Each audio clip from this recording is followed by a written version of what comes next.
knees now and hands where I can see them! I did nothing wrong! Jared Knox didn't know what was worse, the handcuffs or the way Officer Moreno treated him like a ghost. Jared, a young black man with a calm that bordered on bulletproof, was being treated like a ghost in his own life. Officer Rafael Moreno didn't see a citizen. He saw a target.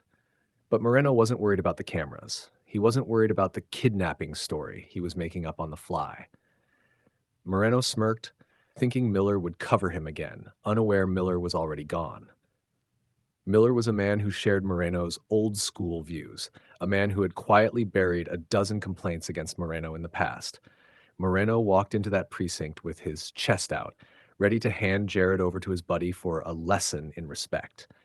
He'd been out on patrol for 6 hours. He didn't know the shield was gone.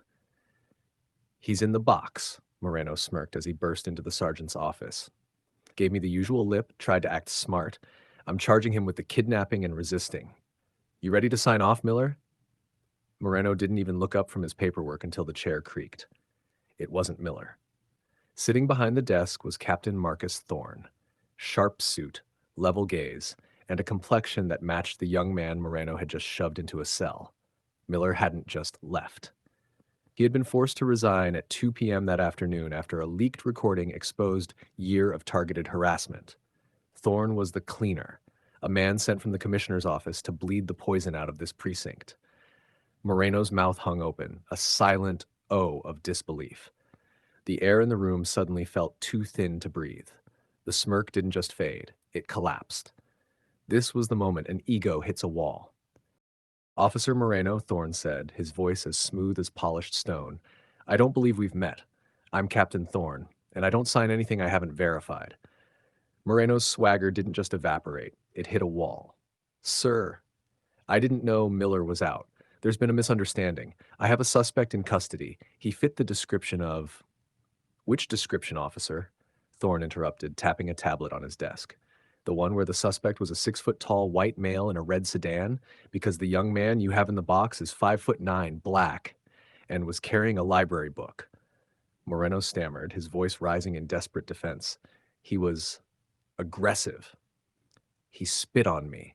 I've kept these streets quiet for 15 years, Captain. You can't throw that away for one kid who couldn't follow directions." Thorne turned the tablet around.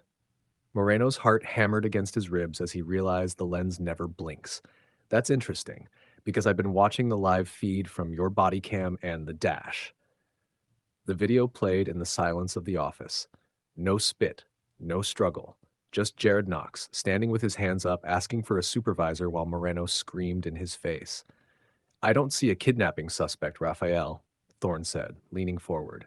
"I see a young man who knows his rights. And I see an officer who thinks his badge is a license to bully people who look like me and like him." Moreno tried to double down. "This is a tough neighborhood, Captain. You don't know how things work here." "I know exactly how things work here," Thorne replied. "Or rather, how they used to work. Miller isn't here to hide your reports anymore. You're standing in a new era." Moreno's face went from pale to a frantic, blotchy red. Authority was unraveling under the weight of its own ego. "You're taking his word over mine? A veteran officer?" "No," Thorne said, standing up. He was a head taller than Moreno, and his presence filled the room. "I'm taking the evidence, and the evidence says you are a danger to this badge." Thorne didn't just fire him. He opened the door to the squad room so every other officer could hear. "Officer Rafael Moreno, surrender your weapon and your shield. You are being taken into custody for perjury, official misconduct, and filing a false police report. Internal Affairs is already in the building." Justice doesn't whisper, it clicks. Jared Knox was released 5 minutes later. He didn't say a word to Moreno as he walked past. He didn't have to. The sound of the handcuffs clicking on the man who tried to ruin his life was the only statement that mattered.